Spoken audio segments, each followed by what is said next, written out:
Not everyone knows that Lake Superior can be divided up into several government-protected regions. When people think of national parks, bodies of water don't always cross their minds. In their defense, I guess the jurisdiction is a little different. The Great Lakes are patrolled by the Coast Guard.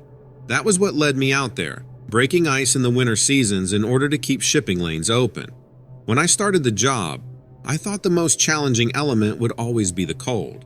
I learned differently. It was my third winter on the job. By then, I think I was considered something of a veteran. Not everyone returned each year to resume their old roles. Any time that our plans hit a snag or speed bump, the younger guys looked to me for answers. Out on the water, that's a pretty frequent occurrence. You can't control how cooperative the water might be.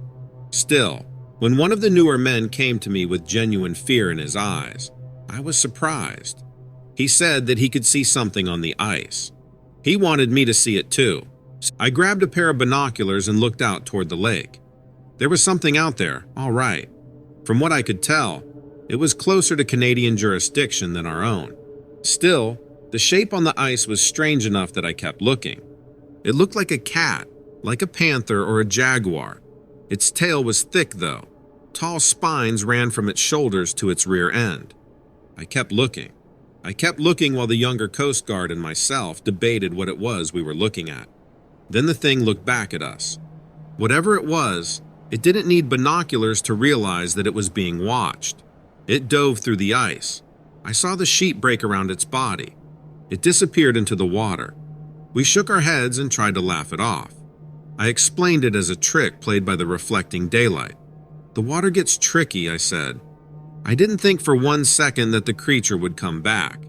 We continued our day as usual from that point, blasting our way through any significant blockages of ice. Despite our brief sightseeing delay, we were right on schedule.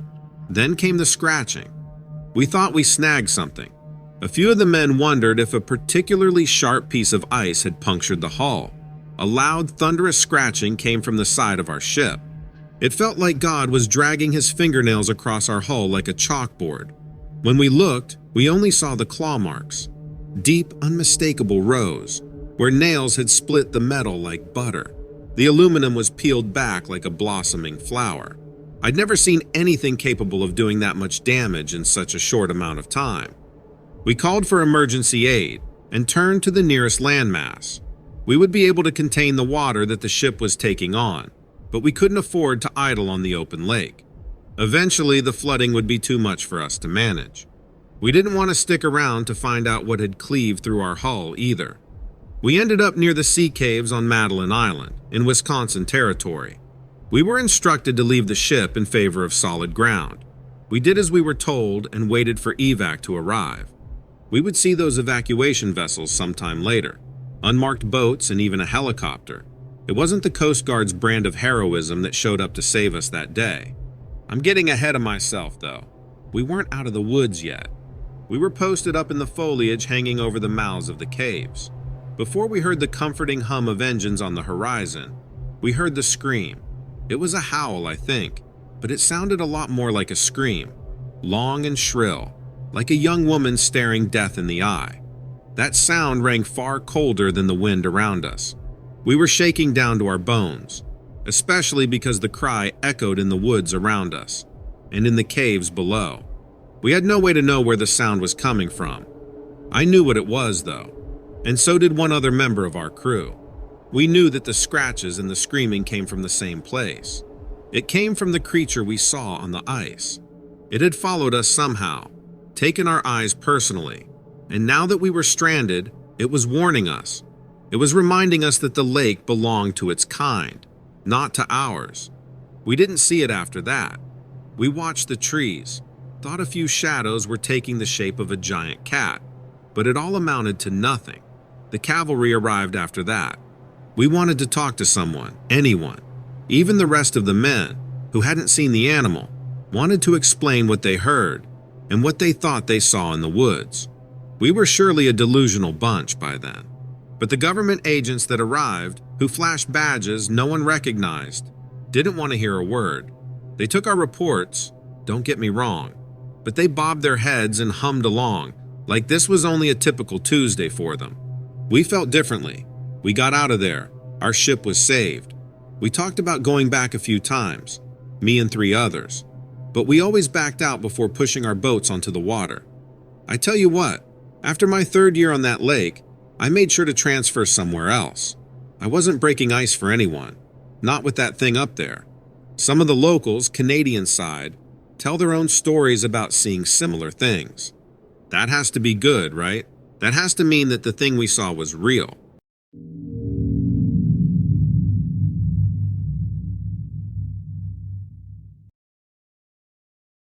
I can't believe I'm sharing this. I mean, I'm the one it happened to, and I still can't believe I'm actually sending it out into the world. Anyway, this was a while ago, the summer I was 13.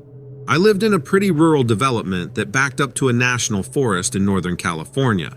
My house was toward the end of a cul-de-sac, so we didn't get a lot of cars coming through except for people coming home after work. What made our neighborhood really interesting was the old De Hoyt place at the end of the street. It was the perfect poster child for a haunted house. The iron fence was a little rusty. The windows were big and covered over. Even the yard looked like it was haunted because of the crazy long grass and big bushes growing in weird places. All of us kids knew to stay away from it. I mean, to us the house looked like someone super creepy lived there. So there we are, all of us kids in the neighborhood, maybe about 10 of us, and somebody has a great idea to play kickball in the street. Fine. We go on having fun until Mark kicked the thing too hard, and it went over the fence and into the De Hoyt yard. I do remember that we all stopped and stared at him, and then turned around to look at the De Hoyt place. The grass was so high, I couldn't even see where the ball had landed. Mark refused to go get the ball. He said it was because we weren't supposed to trespass, but I know it was just because he was scared. All the kids started nudging one another. You go get it. Well, some angel must have been looking out for me, because that was when my mom called me into dinner, so I had a great excuse to say I couldn't do it. After dinner, though, there was still plenty of daylight left, so we all got booted back outside. We couldn't play kickball anymore, though, thanks to Mark, and nobody was brave enough to hop the fence and go look for the ball. No problem, though. We decided to play hide and seek instead.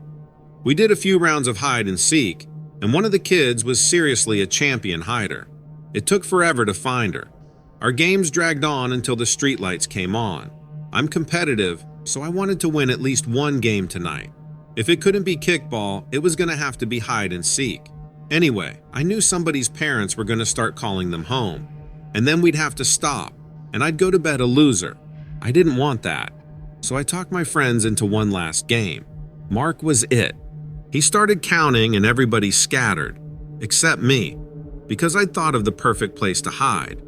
I pretended to hide across the street, but as soon as I saw most of my friends hide, I ran for the end of the street. The fence was too tall for me to jump, but the gate had been locked with a padlock and chain, an old one. It was open just enough, and I was just skinny enough to squeeze through. I remember thinking something weird, that being in the De Hoyt yard felt, okay, weird is the only thing I can think of to call it. Like, it felt like I was being watched. That creepy feeling made me not want to go deep into the yard, but I figured I didn't have to. I ducked into the tall weeds by the fence and waited. I heard Mark yell out, "Here I come!" And then I remember hearing feet pounding the pavement. Still weird that it kind of felt like sound was muffled, even though I was really close to the fence. My hiding place was pretty airtight though, because I kept hearing, "Got you." For a while, I think it was about 10 minutes. I was starting to congratulate myself on winning the game when I heard, "Hey, there's still 2 missing." Then someone's front door opened, and I heard a parent yell for Devin and Amanda to come inside. The others started really hunting for us because we were just so close to being done with the game. I really didn't want to make it this far and lose. And since I was close to the fence, if they got close enough, I'd be spotted. I figured I'd sort of army crawl backward to get into better cover. There was a big bush nearby, so I backed toward it. By now it was pretty dark, and I couldn't really see the kind of bush I was hiding by, just the branches hanging low near my face. It had a lot of thick leaves and it was really tall. Belly down on the ground like I was, all I could smell was dirt and crushed grass and some weird musky smell. It smelled like wet dog, but not quite, which I remember thinking was kind of weird, because we hadn't had the sprinklers on in a while, and I didn't remember seeing any dogs out. And then I heard a growl. It was a deep sound, like a really, really big dog. I'd always heard people say that the hair on the back of their neck stood up when they were scared, but I'd never had it happen to me. Well, it was happening now. The big bush rustled, but it sounded like something was pushing the branches, not just the wind blowing. That wet dog musk smell got stronger, and I didn't dare turn my head to look, but I just knew that something was looking at me. Then that growl came again, deep and close. I don't remember what happened next. I don't remember how I got out of there. All I know is I was suddenly outside the fence and running for my house like monsters were chasing me, screaming that there was something horrible at the DeHoyt house. It took my parents a long time to get me to calm down, and even then, I refused to go near the windows or doors until they were closed and locked. My dad said I probably ran into a bear, and I was lucky to get away. My brother said it was just a dog, and I was being a baby, but I don't think it was either of those. Later, I did some research on weird things in the area and found some information on Sasquatch. It described the same musky, wet dog smell I'd smelled that night. The growling, too. I told my dad what I found, but he didn't believe me. No one did. Am I crazy?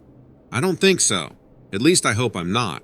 All I know is I've never gone into any woods past dark since.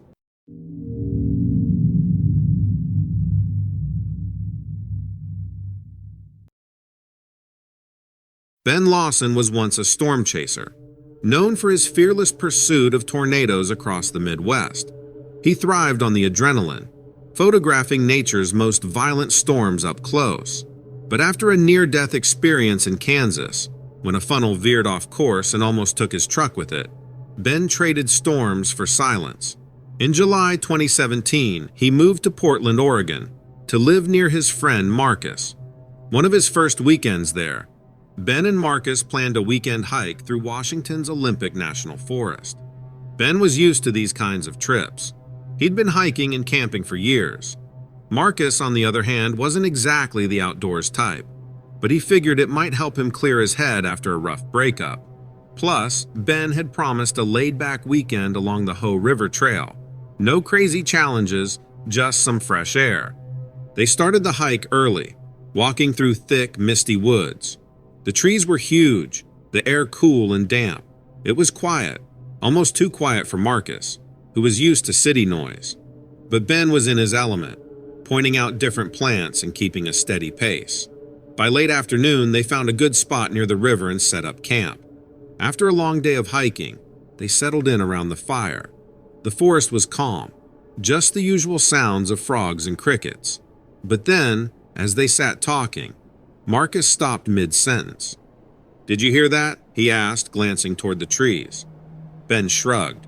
"Probably a deer or something. It's normal." But Marcus couldn't shake the feeling. It wasn't just the sound that bothered him. It was the way everything seemed to go still afterward. He let it go for the time being, but the feeling stayed with him. Around midnight, Marcus woke up to a loud crash outside his tent. He shot straight up and grabbed his flashlight. Slowly, he unzipped the tent a few inches so as not to make much noise. His gear, which had been tied up in a tree to keep animals away, was now scattered on the ground.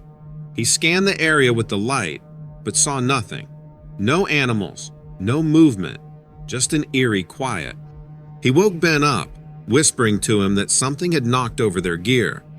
"Probably a bear," Ben mumbled. "We'll check it out in the morning." But neither of them slept much after that.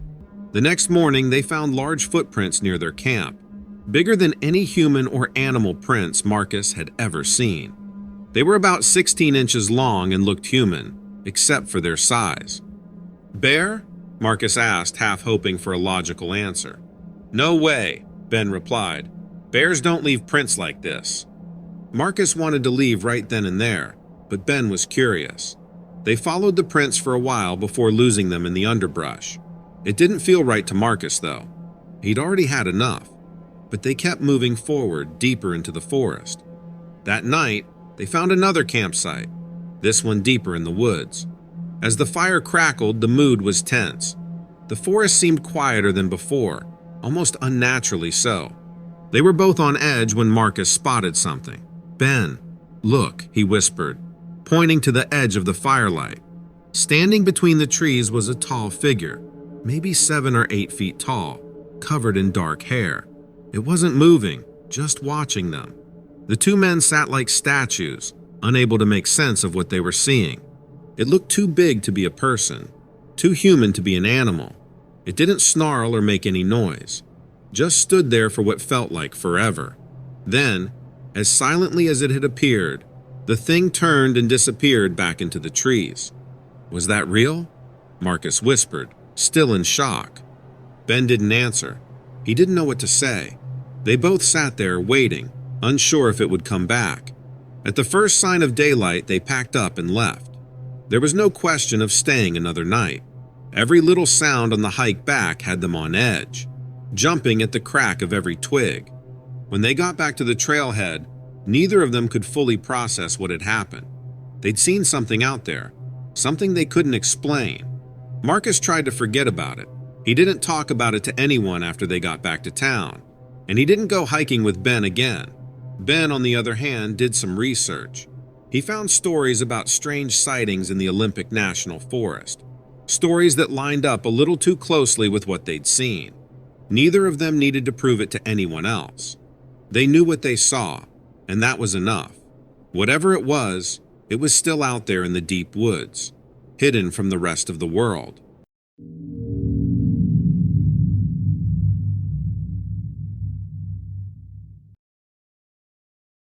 Hi there, Donovan. First off, I want to let you know that I'm a big fan, and I've been watching your content for a while now. I've always been interested in the supernatural and in cryptid hunting. There's way more out there than what the government or mainstream media wants you to know. I'm happy there are channels like you that bring these issues to light. I think my affinity for these stories began when I saw my first cryptid back in 1973. I was only 11 years old, but that day has stuck with me for my entire life. The image of the creature was burned into my mind, and I became mildly obsessed with trying to see it again. Well, now it's nearly 50 years later, and yesterday, I came in contact with this type of beast once again. I was born and raised in Albany, New York, and have always been curious about nature and animals. I spent a great deal of time exploring the Albany Pine Bush Preserve. We're situated right between the Catskills and the Adirondacks, and there are tons of trails throughout the area. I'm going to start with my first interaction with the creature, and then tell y'all about what went down yesterday. It was the 70s, so things were a bit more wild and free. I would spend most of my days running around with friends and my brother in the city and surrounding suburbs, buying candy and playing pranks on the store owners. Some summers, we'd stay over at my aunt's house, which was just down the road from the pine bush. These summers were amazingly fun, and we felt like we had the whole preserve to ourselves. After what we encountered, I knew that wasn't true. The most interesting part of the preserve are the sand dunes. Now we're right smack dab in the middle of upstate New York. You don't expect the soil to look like a beach. The barren sands are often going up in smoke, since they're so dry and desolate. But there's a great deal of critters living in these woods, even on the dunes. I went out exploring one day by myself because my brother was at horse camp or something. I was walking through the sandy terrain when I saw a dog on the top of a dune. I tried calling over to it, thinking it had gotten lost away from its owner. It didn't move when I called, so I started towards it. From a distance, it looked like any old dog, maybe like a greyhound or a Rottweiler or a massive Chihuahua. It was skinny, and I could see the shadows of its rib cage sticking out from under its skin. It was blackish brown with tall legs and a long snout. As I walked towards it, it began to growl. I started to see it clearer now. It had scaly reptilian skin and was definitely not a dog. I was a scary little kid, so I backed away slowly. Well, actually, I think any sane person would do the same. It started to move towards me. It moved low to the ground and stuck out its long pink tongue. I turned to run and never looked back. I don't think it ended up chasing me, and I never saw it again. This day stuck in my mind for the rest of my life. I told my friends and family about what I'd seen, and no one believed me. They thought I was making the story up for attention. I never went walking in the woods after that, but for the rest of my life I stayed curious. It wasn't until just yesterday that I saw it again. I was driving past the preserve on my way to make some deliveries. I work as a postman these days and take a few routes that take me out into the more desolate parts of the county. I was going about 65 when I first spotted it, but I slowed down right away. There was a dead deer carcass on the side of the road. It had been out there at least for a day. I'd seen it as I passed by the day before. It was bloated and very clearly a buck, decently sized with a pair of half-grown antlers. It had a bit of attention from bugs, but wasn't in bad shape at that point. The creature was ripping at it now, and it was barely recognizable as a deer. It sunk its teeth in and used its long tongue to lap at the coagulated blood. It was disgusting. I looked at it in my rearview mirror and I just couldn't believe my eyes.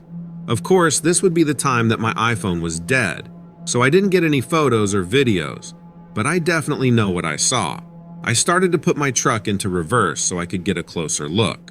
I pulled back slowly, but the thing didn't even notice that I was getting closer. My windows were open, and the smell of rotting flesh and sewage wafted into my truck. I tried to hold my breath, but it was just a terrible smell that started to make my eyes water. I closed them for a moment to try to push out the tears, and when I opened them again, the creature was walking towards my car. I sat there for a moment and stared at it. It walked right towards my truck's door and sat just about 6 feet away. Now, I got a really good look at the thing, and I didn't even have a chance to notice the smell because my heart was racing so fast. It was hideous and drooling. Its entire face and neck and chest were covered in the blood and guts from the deer. Its ears flicked back and forth and its back arched like it was going to pounce. Once I saw that, I knew I had to get out of there. I stepped on the gas and it started actually chasing after me. I thought maybe I could lead it into town or towards the ranger station so someone could get a photo or shoot it. I kept starting and stopping, going at about 30 miles an hour, and the thing was keeping right up with me. Eventually, another car started to come towards me, and I flashed my brights to signal to them. Once the thing heard the engine of the car, it ducked back into the brush. It was gone, and I don't think that car even got a look at it. I hope maybe they did so. At least someone else will know what I'm talking about. My family is irritated that I'm back on this again, but I hope you guys will appreciate the story. Let me know what you think.